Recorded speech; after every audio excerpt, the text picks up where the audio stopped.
It's Friday morning and we're going to welcome Ronan O'Gara to the show. Ronan, good morning to you. Adrian, how are you? How are you keeping? Very well, you? Good. Are you watching any of these fly in the wall documentaries?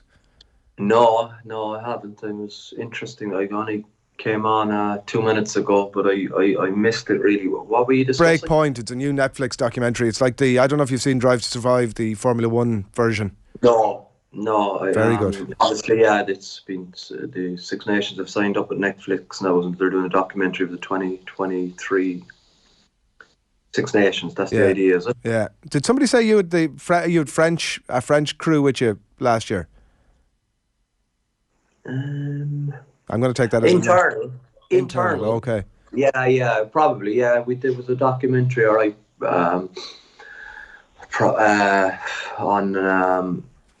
on our season, but it was impressive for an in-house job, very impressive. And how was it for you? Like, are you kind of mind your P's and Q's around it, or?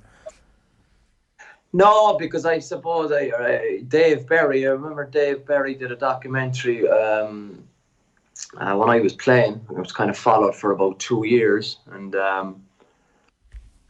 it was an interesting, really interesting period, because it got to the stage where you had no idea that you were pieced to camera. And actually looking back on it, your capacity to recall events straight away within that kind of 10-minute window post-game to a Monday morning. Well, can you talk me through your feelings on Saturday night? Are poles apart? And there was some interesting takes on what had to be taken out, because did I say that? When you're in that emotional range and post-game,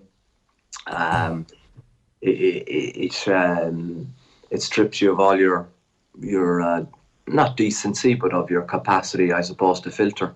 I remember talking to you after a lot of games, and it always struck me and it wouldn't have been in the immediate aftermath, but I remember even after there was a Wales game in Cardiff, after we'd been beaten, you were always like hugely analytical and passionate and giving, in a way that it never felt as if you were sort of, look, maybe you were as well, but it never really felt like you were sort of holding much back. But are you saying that wasn't so much you showing your true personality as the adrenaline's still been up? I think sometimes you underestimate too of how much you go into that zone. I think preparing for a game, probably especially as a game manager, of a strategist, of I suppose your mindset of moving the team around the pitch in terms of how you can exploit weaknesses in the opposition. A lot of that is probably my responsibility when I played.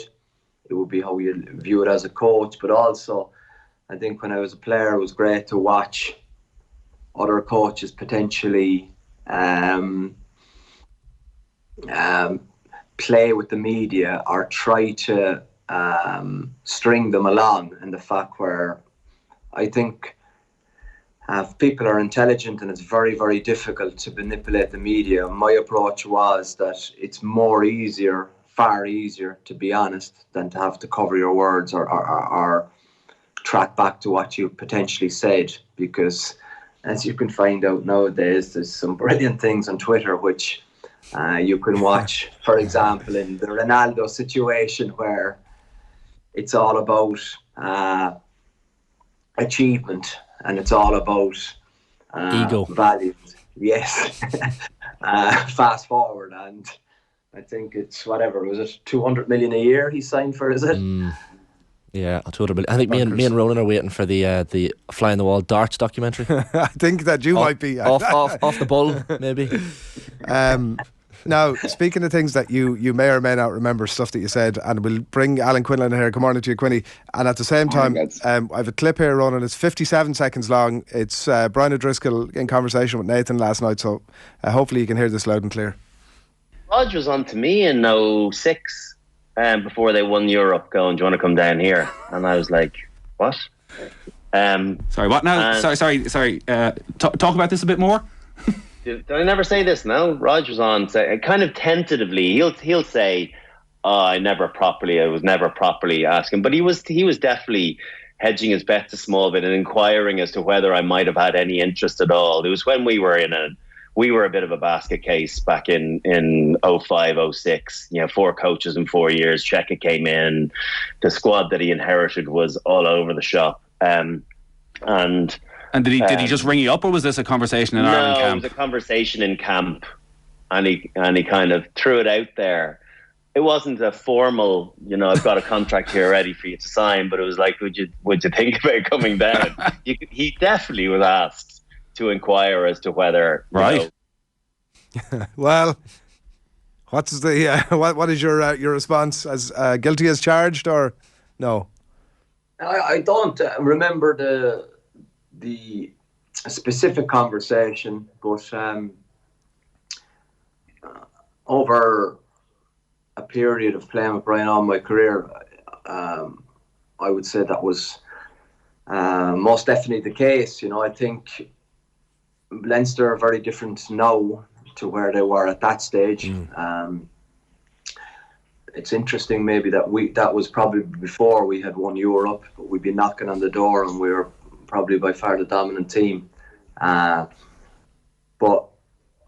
I suppose in my head it was kind of, well, does Brian see himself winning something with Leinster? Does he want to come down to Munster and try and win something? And obviously we had, I think, Trevor Halstead, John Kelly, we had Laifimi, and we had Rua Tapoki, but Brian O'Driscoll would have been in addition to whatever team we'd play in.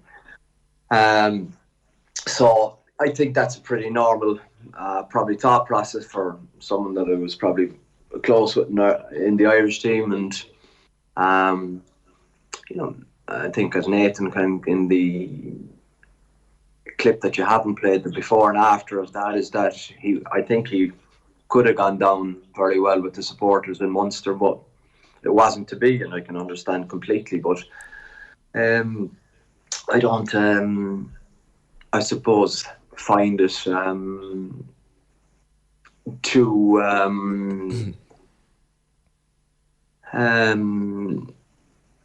abnormal a conversation at all. An ambitious player where I think he could offer something to your team.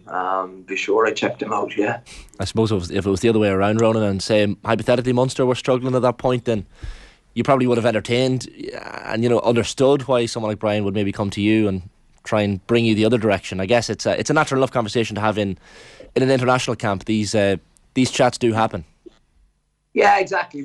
A lot more so than you would think. And I think among competitors, it's exactly people ask, why does the Lions work? The Lions work because it's the best players pitched together in a very short period of time who are ultimately competitors who want to challenge themselves at the highest possible level.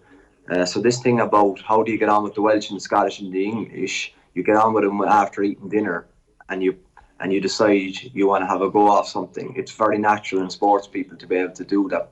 People struggle sometimes with that. I think, thankfully for me, I never had that decision because I suppose the group that was established at Munster by, the guys who came before me, the values and the traditions and the, I suppose, the standards were established. So it was an easy enough group to go into, and then we just tried to add to that. While in Leinster's case, that wasn't the scenario. They had a lot of talented players that were hugely underachieving, that maybe hadn't established their values, but they obviously rectified that and kicked on to a new level. But for Brian, probably in a team performance in his own standards, there was definitely periods where they were underachieving. Gary Neville had talked about something fairly similar a couple of years ago. He'd said that he'd gone to Stephen Gerrard during an England camp and said, here, would you ever think about it? It sounds like the conversation was sort of similar enough in the sense that Stevie G was like, no, listen, I'm red to the core, and Liverpool red to the core, and it's not happening. Do you... So, sorry, the point being that I think you're absolutely right. I think Nathan's reaction was all of our reaction when we first heard it. We were like, what? Whoa, because it would have been monster news, but not an unusual conversation to have. Do you remember it, or are you kind of like, there might have been something? No, I don't remember well, if it was I would say it was probably, if it was probably me, I would say it would have been, I don't think it would have been a one-off. I'd say it was probably consistent probing there. And it wouldn't have been you directed by someone at Munster to have that conversation? No, I'd say that's where it'd be different. I think I think in the situation Munster, where it was a very honest environment and it was hugely driven by players at that stage, I think I probably would have been an idea that I would have had in my head, but maybe there was something deeper behind it from a CEO or a general manager point of view, but it would have suited everyone, I suppose, for me to do that initial conversation. I think if you were coming back up the road saying, listen, I've been chatting to him and he's interested, I think there might have been you might have been pushing doors easy enough. Were you yourself did anybody ever approach you like that? Because obviously both yourself and Quinny one club players, but were you ever approached? Yeah, of course there was, yeah. And in that kind of a casual way, sorry, I mean more than... No, in casual and official ways, but you'd have to be off your rocker to leave Munster. As I said, I played in 10 European Cup semi-finals. Yeah, we lacked the quality at times to win it, but there's some massive satisfaction in being able to sleep at night preparing yourself that you're in the last four of Europe every year. And that's everything we stood for, I think. High standards, getting the best out of each other, driving each other. Do I look back and go, wow, we should have had 6 medals? Yeah, I do, but you move on very quickly with a more grateful attitude that we were thereabouts when it came to silverware, but lacked a little bit with the benefit of experience or hindsight you'd love to change. But were you ever no worries, Ron. Were you ever tapped up yourself, Quinny, in training or international camps or otherwise or done any tapping up? Oh yeah, vice versa either, yeah. I was doing the tapping up rather than being tapped up. I had a few opportunities to go to to go overseas at different stages, and as Rog was saying, look, we were very lucky. It was a team that we were knocking on the door every year for a number of years, so unless it was completely down to money, if you wanted to win things or be competing for trophies, it was a very hard team to leave.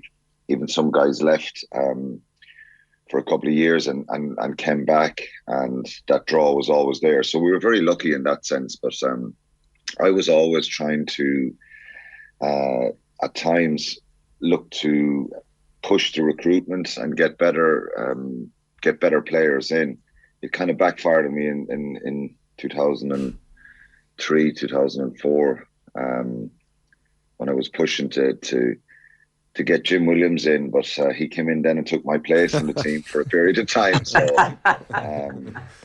it can backfire on you when you're looking to bring in players.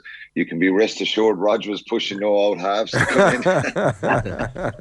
Yeah, if Brian was number 10, I don't think that would have happened. And you know where all that started? The 2001 Lions tour. Really? We had a brilliant last gaps victory against the Brumbies in Canberra, and who was back row for the Brumbies? Big Jim Williams. And all of a sudden he ended up playing in Munster. You don't have to scratch your head too hard there. What did they say about your best friends? Yeah, Jesus. Quinny's life flashed before his eyes as he saw that performance. 30 points to 7, Ronan. Toulouse last weekend. A long time trying. Must have been sweet. You always have to get the dig in first. I'm not. It's a compliment. It's a compliment. I hope you had your La Rochelle jersey on. I have the flag. Yeah, I have the flag at home. The kids have it out all the time. Yeah. Yeah, it was much needed. Mind you, it was a lot of injuries in La Rochelle's team and double, triple injuries in the Toulouse team. So probably from a full, I suppose, dream list, it was 6 or 7 we were down. They were probably down 12 or 13. So read what you want into it.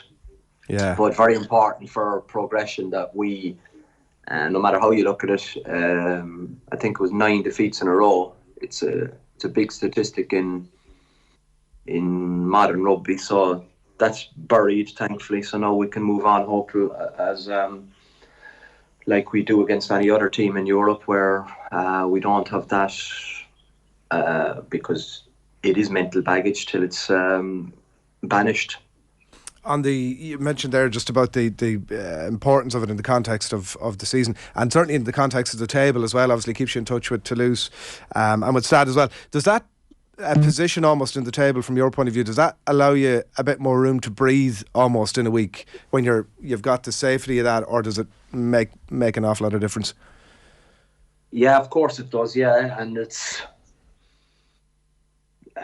incredibly, I suppose, frustrating, yet a learning period when you have a game against Poe. We got destroyed by Poe at home, while the neutral would say there's absolutely no way that should happen.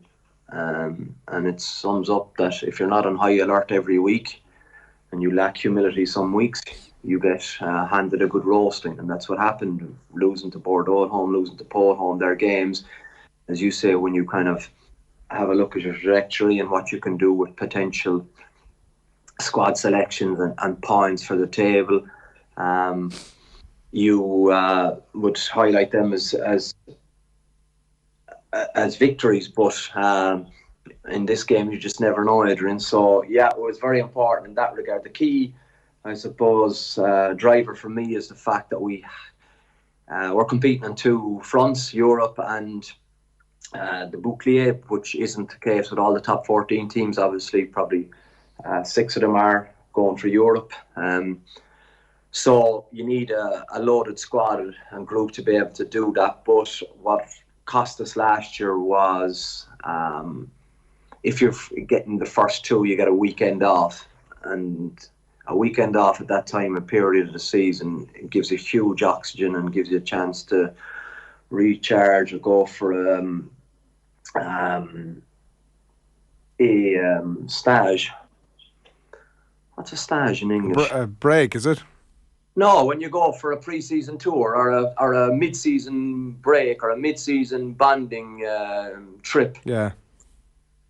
What's the English word for that? I'm actually having a moment here. Sorry. I love this. I once interviewed an American astronaut who studied Russian to go up to the space station, and he started dreaming in Russian. He got to the point where he was so invested. It started to happen to Ronan now. He's thinking and dreaming in French. But you're all into sport. Tell me what a mid-season camp is. What's a stage in English? I don't know. What is it like? Of course, it is. If you go down to Fota, have top-class facilities, and they host all the English Premiership teams or all the GA teams or the things. What do you call that? A mid-season camp? A team bonding, yeah. No, it's not called that. There's a different word for it, Adrian. It begins with R, doesn't it? I think the word we're trying to think of. I haven't a clue. But Quinny's not jumping in here to save us. Either, no, exactly. With us, is he? He's ever since Jim Williams came up, Roger, he's been very quiet. Mid-season camp, yeah. Mid-season camp. That's the final word on it. But I actually think we may introduce... Shane, we've more OTB history this morning with the... Not alone have we the Ali Pali bus, we have the stage. I think that could actually fit into the English vocab better than a mid-season camp. I'm more attracted by that one as well. Let's get on to the Oxford English Dictionary and add it to it. Makes sense. Yeah. So that's exactly... Come on now, back to task, boys. We have the opportunity to, if you get in the first two, you go straight to semi-final. Yeah. While if you're third, fourth, fifth or sixth, you go quarter-final route, which, if you're trying to compete in Europe, makes it extremely difficult. So that was what we're trying to do this year, stay in the hunt for the top two. The injuries not easing any ahead of it tomorrow night, are they? No, but it's the same for everyone. Interesting presentation from our medical team this week, and the fact that the journée or game 15, 16, 17, 18 is when you should have, or historically with all the data, when injuries are at their highest in the top 14. And you look at, I suppose, the injury sick bay, a lot of casualties, but that's why you put the focus on the group and not the team. So we have a lot of boys missing against Ulster, but we have to make sure that our group is strong enough. I thought the word began with R. Cameron in our team suggested retreat. Is that the word, Ronan, you're thinking of? Oh, that's not, because that's not really, that can be a religious retreat as well. That's all I'm thinking. Yeah, a retreat is where you go to Medjugorje or Fatima or somewhere like that. Say prayers. My mum goes in them all the time. Rugby retreat. Yeah. The Lourdes. We might all need one of those trips soon. Right, we're going to keep Quinny on the line. Ronan, thanks a million as always. We'll have to consideration of that word now and come back. Convalesce, somebody's saying, but I don't think it's not convalesce, is it? No. That's after you've had some sort of a... Let's just go with stage. I like it. Yeah, stage. Yeah, I like it too, It's good. Yeah. Good, it gets the old Ross lingo back in it, the stage. Stephen Rochelle, the stage. Sean Kelly. It's the pronunciation. You see, we would say Hugo Lloris, but as Ronan said last week, his kids say Ugo. Ugo, yeah. Exactly. Ugo's retired now from France. You don't pronounce. He's gone. He's gone, lads. We've lost him. He's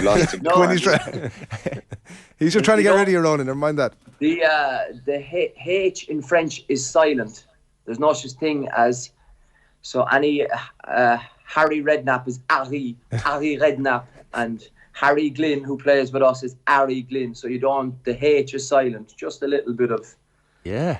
1% there this morning. You come for the behind the scenes details, La Rochelle, and you get yourself a French lesson while you're at it. Class. How bad? Good man.